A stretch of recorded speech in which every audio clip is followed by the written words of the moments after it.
দর্শক এই মুহূর্তে সচিবালয় থেকে সরাসরি যুক্ত হচ্ছেন সহকর্মী আশিকুল আলম।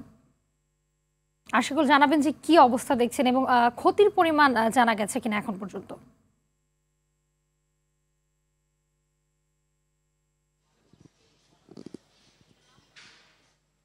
যেটি আমরা দেখছি যে সচিবালয়ের অগ্নিকাণ্ডের পর আগুন নেভানোর পর থেকে যে কর্মকর্তা কর্মচারীরা বিভিন্ন মন্ত্রণালয়ে প্রবেশ করেছেন, তবে যেই মন্ত্রণালয়টিতে যেই বিল্ডিংটিতে আসলে আগুন লেগেছে সেখানে কিন্তু মোট 6টি মন্ত্রণালয় এবং 7টি একটি বিভাগ রয়েছে। মোট 7টি মন্ত্রণালয়ের কার্যক্রম সেখানে পরিচালিত হতো। সেই জায়গাতে কিন্তু এখনো পর্যন্ত কোনো কার্যক্রম শুরু হয়নি। এখন কিন্তু আমরা যেমনটা দেখছি যে অনেকেই যারা ভেতরে প্রবেশ করতে পারেননি তারা কিন্তু চেষ্টা করছেন যে ভেতরে প্রবেশ করার জন্য। তবে ভেতর থেকে নিরাপত্তা ব্যবস্থা খুবই জোরদার করা হয়েছে এবং এখানে আমরা যারা গণমাধ্যম কর্মীরা রয়েছে তাদের কাউকেই ভেতরে প্রবেশ করতে দেওয়া হচ্ছে না।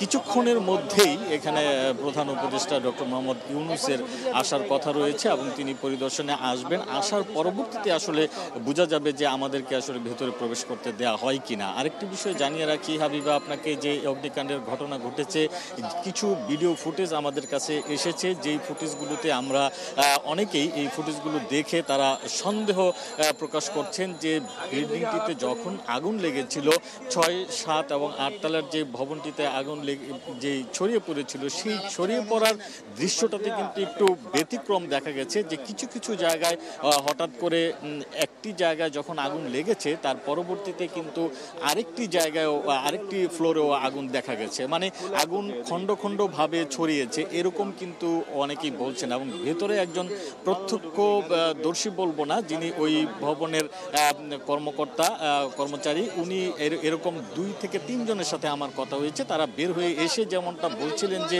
ভেতরের পরিস্থিতি কিন্তু খুবই নাজুক অবস্থা এবং প্রতিটি ফ্লোরের কিন্তু আপনার যে ডকুমেন্টস রয়েছে, কাগজপত্র, দলিল দস্তাবেজ রয়েছে, গুরুত্বপূর্ণ ডকুমেন্টস রয়েছে, সেগুলো পুড়ে গেছে। তারা বলছেন যে আসলে এখন এই পুরো ভবনটি নিরাপত্তা বেষ্টনীতে আছে, যার কারণে ভেতরে প্রবেশের সুযোগ নেই।